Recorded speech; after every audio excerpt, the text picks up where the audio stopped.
صوصو هو انت عصفورة ولا ايه؟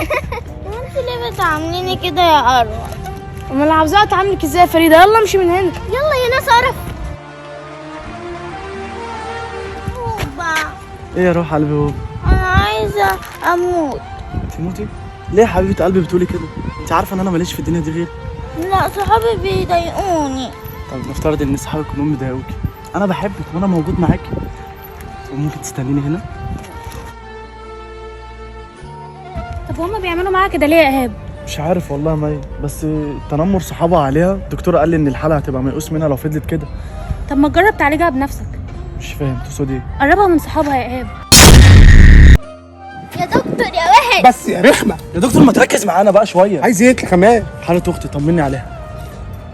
بيقولوا عليها دايت بس فيها سكر. يا دكتور دايت ايه؟ انا بكلمك في ايه وانت بتكلمني في ايه؟ انت هتقرفني بقى انت واختك بصراحه كده، الطب جاب اخره من حاله اختك. طب انا دلوقتي هعمل معاها ايه؟ يعني اتصرف انت بقى. يا رب اعمل ايه يا رب؟ ماليش غيرك اشتكي له همي. ازيك يا فريده؟ انت ازيك يا حلا؟ عامله ايه؟ الحمد هو انت لله. حاله جارتنا اللي كنت مسافره من 5 سنين ايوه ورجعتي؟ انا اللي